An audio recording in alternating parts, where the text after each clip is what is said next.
Capítulo 7. Aliança da preservação. E estará o arco nas nuvens, e eu o verei, para me lembrar da aliança eterna entre Deus e toda a alma vivente de toda a carne que está sobre a terra. Gênesis 9:16. Irmão mata irmão por inveja e foge.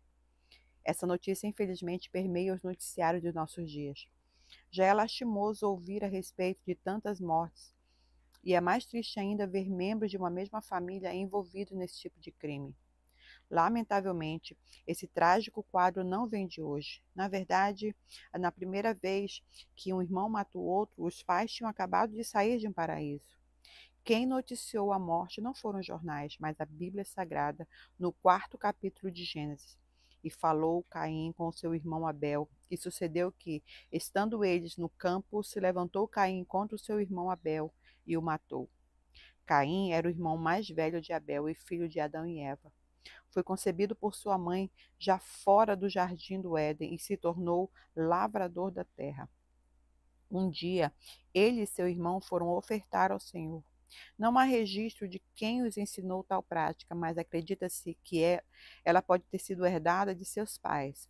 Adão e Eva, através do ato divino de sacrificar o animal para cobrir a nudez deles, entenderam que o sacrifício, ou seja, o derramamento de sangue, era a única maneira de se achegarem a Deus.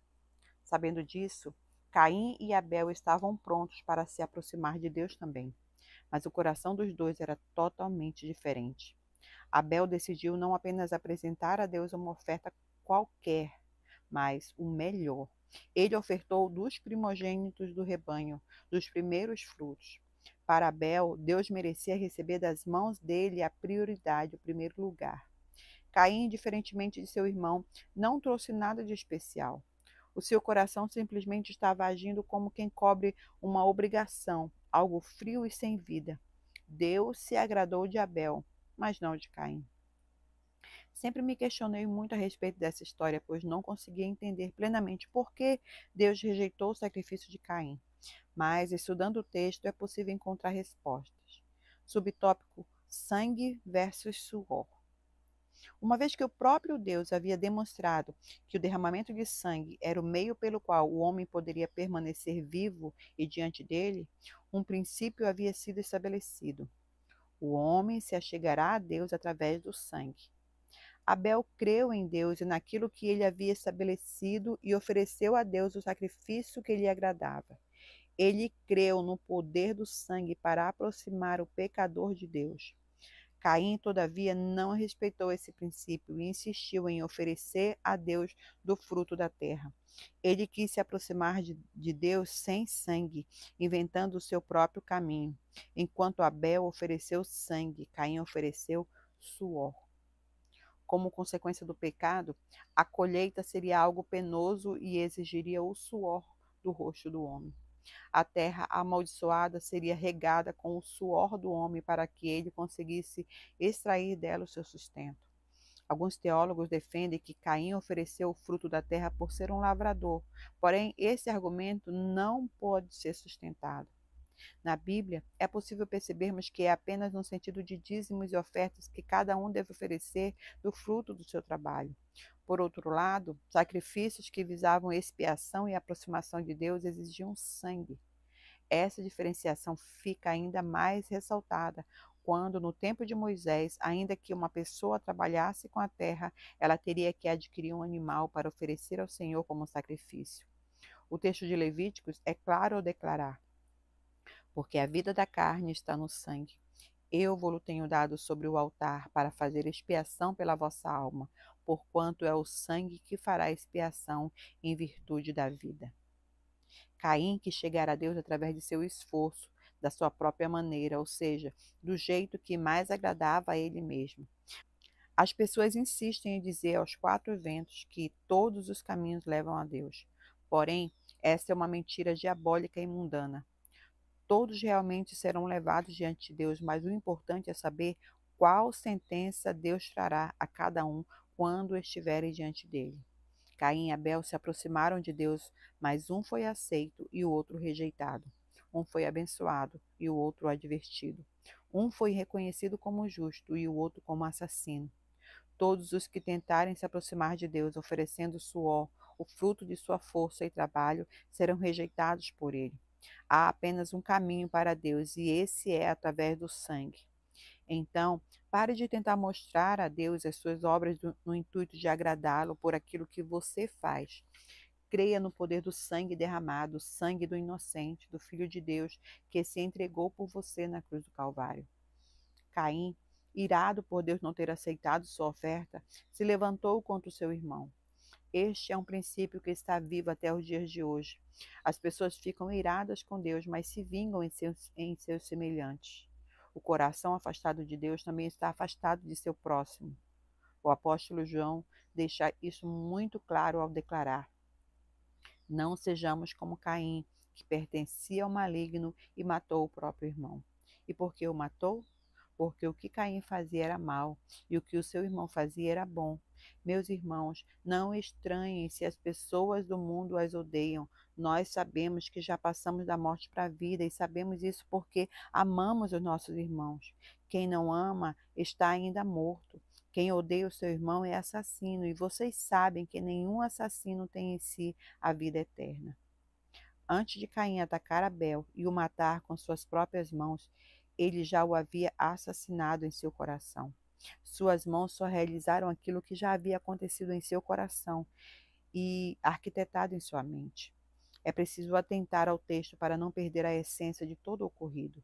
Deus não simplesmente rejeitou a oferta de Caim, ele rejeitou o coração dele, mas não aceitou Caim e sua oferta. Por isso Caim se enfureceu e o seu rosto se transtornou. O coração de Caim era orgulhoso e incrédulo, e o de Abel era humilde e cheio de fé. A Epístola aos Hebreus declara que foi pela fé que Abel ofereceu o seu sacrifício e alcançou de Deus testemunho de que era justo. O testemunho da fé de Abel fala até os dias de hoje. Desde o princípio ele creu no poder do sangue e que Deus era digno das primícias, do melhor. Assim, decida ser como Abel, crendo sem reservas em Deus. Creia no poder do sangue, se aproxime de Deus pelo novo e vivo caminho que Cristo abriu pelo derramamento de seu sangue. Entretanto, não ofereça a Deus qualquer coisa. Dê a Ele a sua primícia, seus primeiros frutos, o seu melhor. Dê a Ele o melhor dos seus dias. Não espere estar vivendo os seus últimos dias para se entregar por completo. Dê os primeiros 10% e não apenas o dízimo. Ofereça a Ele as primeiras horas do seu dia, seja espontâneo em seu relacionamento com Deus. Subtópico: corrupção generalizada. Caim deu origem a uma linhagem irada, perversa, orgulhosa e que foge de Deus. Por mais que da linhagem de Sete, outro filho de Adão e Eva, o nome do Senhor começou a ser novamente invocado, o pecado continuou a exibir os seus frutos no coração do homem e a humanidade apressou o seu caminho para a destruição. No capítulo 6 de Gênesis, o cenário é caótico. Os homens estavam totalmente entregues ao pecado. Uma das expressões mais fortes das Escrituras se encontra nesse momento. O Senhor viu que a perversidade do homem tinha aumentado na terra e que toda a inclinação dos pensamentos do seu coração era sempre e somente para o mal. Então o Senhor arrependeu-se de ter feito o homem sobre a terra, e isso cortou-lhe o coração. Deus lidará novamente com o caos, como na criação da terra e na queda de Adão. Ele levantará um homem chamado Noé, homem justo, reto em suas gerações e que andava com Deus. Assim Noé é descrito na Bíblia. Deus o comissionou para construir uma arca que o abrigaria com toda a sua família e abrigaria também todas as espécies de animais terrestres e aves. Essa tarefa exigiu fé e obediência de Noé, pois nunca havia chovido e Deus havia prometido um dilúvio que inundaria toda a terra. Ira e juízo são normalmente as primeiras palavras que ocorrem em nossa mente quando ouvimos a respeito dessa história. Precisamos, porém, lembrar que amar não é sempre dizer sim. Muitas vezes, nossos pais demonstraram amor por nós, nos corrigindo por um erro cometido. Assim como nem sempre um filho entende a atitude de seus pais, temos dificuldade de entender a atitude de Deus no dilúvio. Contudo, o cerne de toda essa história é a preservação da vida humana. A criação sofreu mais uma vez por causa do pecado do homem. Como consequência do pecado de Adão, a terra produziu espinhos e cardos e experimentou a maldição. Agora, toda a criação experimentará o terror e a morte. Porém, todo esse sofrimento era necessário para que houvesse um recomeçar. Deus não criou a terra nem o homem para experimentarem todo esse sofrimento, que é consequência do pecado. O agir de Deus é sempre para o bem e nunca para o mal. Deus é bom, ele é amor. As atitudes drásticas de Deus não anulam sua bondade e amor. Deus não deixou de ser amor por enviar o dilúvio. Pelo contrário, ele está fazendo isso porque é amor. O juízo de Deus nunca é vazio de amor, pois amor não é algo que Deus tem, é quem Deus é. Como vimos, o homem entregue ao pecado se torna excessivamente maligno e segue para a destruição. Se Deus não agisse no curso da história, a humanidade haveria se autoexterminado. Deus olhou para toda a terra e achou apenas um homem que andava com ele. Qualquer um poderia ser salvo, pois a arca não era apenas para Noé e sua família. Para ser salvo do dilúvio, bastava apenas crer no que Noé dizia e entrar no barco. O tempo foi de aproximadamente 100 anos para abandonar a incredulidade desse caso de Deus, escolhendo assim crer que ele era real. Porém, a Bíblia relata que ninguém creu e apenas Noé e sua família foram salvos. Deus providenciou um meio de salvação, mas ele não obrigou a nenhum homem a entrar. A salvação deve ser fruto de uma escolha pessoal e não de uma manipulação. Se o homem não decidir crer na palavra de Deus, mesmo que seja a respeito de algo aparentemente impossível, não há como se salvar. O dilúvio, então, foi uma intervenção divina de juízo e amor no curso da história da humanidade, tendo em vista a preservação dela para o cumprimento da promessa de redenção. Subtópico: a aliança. Após os 40 dias e 40 noites ininterruptos de chuva e o processo de escoamento de toda a água, Noé e sua família deixaram a arca. Sua primeira atitude registrada na história pós-arca foi oferecer sacrifícios ao Senhor. Noé pegou os animais limpos que haviam na arca, já reservados para isso, e derramou o sangue deles sobre um altar em oferta a Deus. Este é o sangue da aliança noaica. Em seguida, Deus começou a proferir as palavras dessa aliança. Note que as palavras da aliança de preservação são muito similares à da aliança da criação. E abençoou Deus a Noé e a seus filhos e disse-lhes: frutificai, multiplicai-vos e enchei a terra. E o temor de vós e o pavor de vós virão sobre todo o animal da terra e sobre toda a ave dos céus.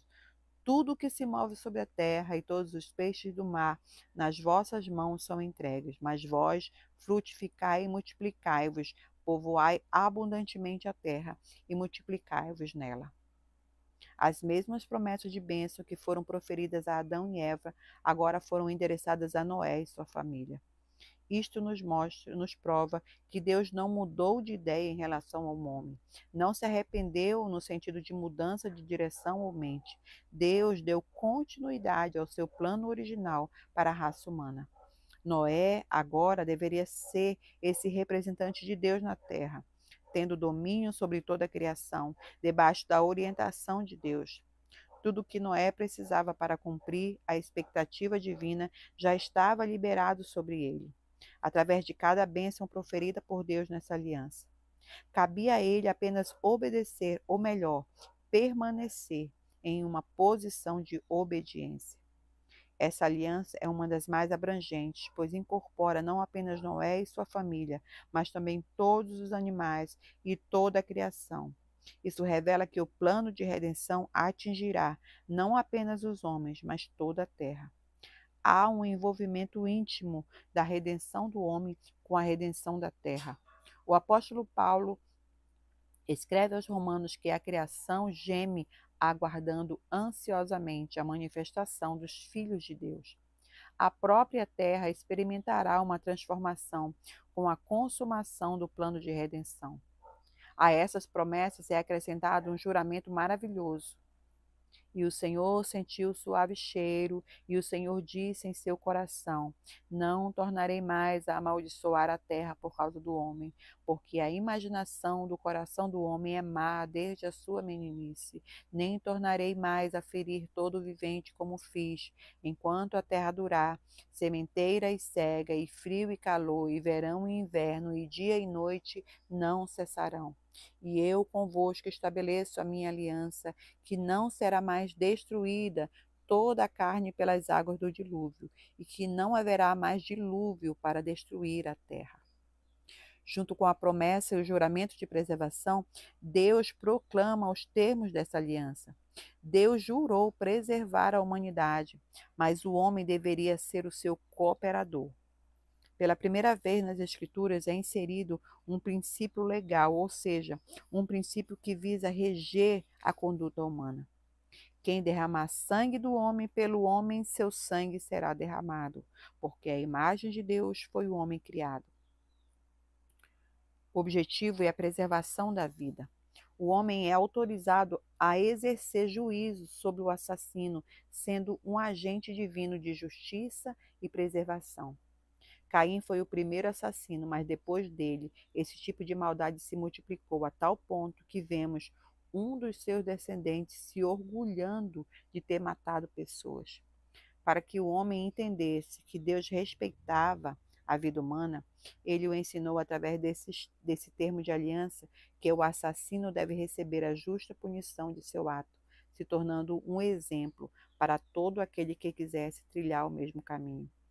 A vida humana deve ser preservada, pois o homem carrega consigo a imagem de Deus.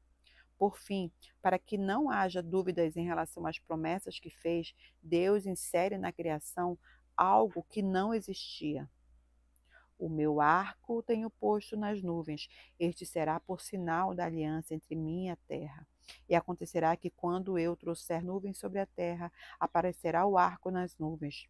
Então me lembrarei da minha aliança que está entre mim e vós, e entre toda a alma vivente de toda a carne. E as águas não se tornarão mais em dilúvio para destruir toda a terra. E estará o arco nas nuvens, e eu o verei, para me lembrar da aliança eterna entre Deus e toda a alma vivente de toda a carne que está sobre a terra. A palavra hebraica traduzida por arco tem um uso militar. Ela comunica da arma do caçador e dos arcos de guerra que eram utilizados pelos guerreiros para atacar no dia da batalha. Quando Deus diz que está colocando o seu arco nas nuvens, a ideia que o texto traz é de um guerreiro colocando sua arma de lado para o momento de descanso. Deus está dizendo ao homem e a toda a criação que o arco que trouxe à terra o dilúvio não será mais usado. Aquilo que foi usado como juízo agora é símbolo de uma aliança encharcada de graça, onde o Criador preservará a vida do homem sobre a terra. Se o arco-íris aparece na terra em algumas ocasiões, no trono de Deus, no céu, é presença permanente. Aquele que estava sentado era de aspecto semelhante a jaspe sardônico. Um arco-íris parecendo uma esmeralda circundava o trono. Não importa o que aconteça, Deus cumprirá a sua palavra. Esta é uma aliança eterna e irrevogável, que não depende de resposta do homem para permanecer firme. Desde Noé, a humanidade já mereceu inúmeros dilúvios.